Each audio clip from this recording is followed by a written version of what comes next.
Keď v tomto svete človek obdrží niečo priaznivé, zvyčajne si to chce nezávisle užívať.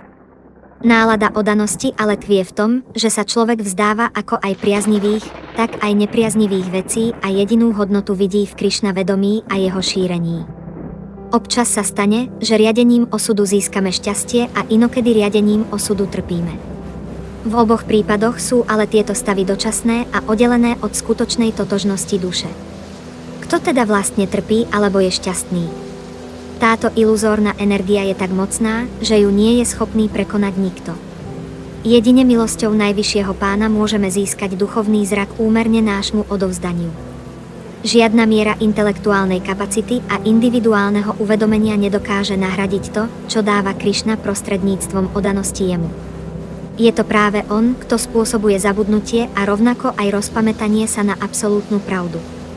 Je to on, kto riadi osud všetkých živých bytostí podľa toho, ako jednajú vo svojom srdci. Čím viac toto chápeme, tým bližšie sme skutočnej podstate Krišna vedomia. Naša sila, uvedomenie, inteligencia a všetko ostatné závisí od Krišnu. Je to on, kto nás obklopuje, presahuje, sťahuje, zvyšuje, znižuje a všetko ostatné. Vždy sme v ňom a nikdy sa nestalo, že by nás opustil. Jediné, čo my môžeme ovplyvniť, je to, či sa odovzdávame, alebo ideme proti nemu, pretože je to on, kto tvorí všetko v tomto svete aj vrátane našej vlastnej psychiky, tela a všetkého, čo vnímame. Občas, keď si to človek aspoň v malej miere dokáže pri čentovaní uvedomiť, tak ho táto pravda bolí, pretože táto pravda hovorí o tom, že sme vlastne zlodeji a život za životom ukazujeme na Krišnové vlastníctvo a hovoríme, to som ja a to je moje.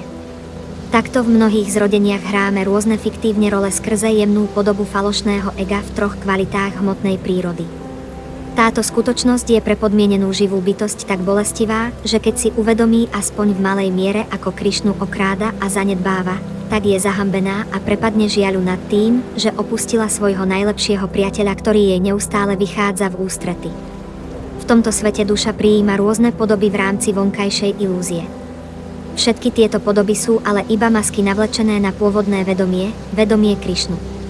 Pretože nikdy a nikde sa nestalo, aby táto vonkajšia energia a všetky jej permutácie prestali patriť jemu.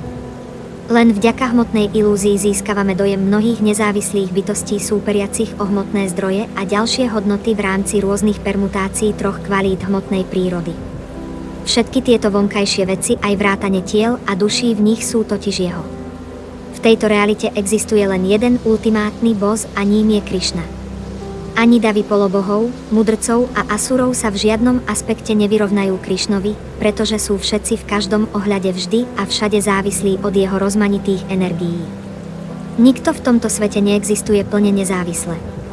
Každý neustále závisí na milosti Najvyššieho Pána, ktorý nikomu nestraní, preto udržuje rovnako démonov, ako aj polobohov a nie je ovplyvnený hmotnou dualitou ani svetskou morálkou. Preto aj na jeho zábavách môžeme vidieť to, že Krišna otvára tieto zábavy pre surov, rovnako ako aj asurov. Napríklad stlkanie oceánu mlieka. V týchto príbehoch môžeme vidieť aspoň kvapku Krišnových transcendentálnych rysov.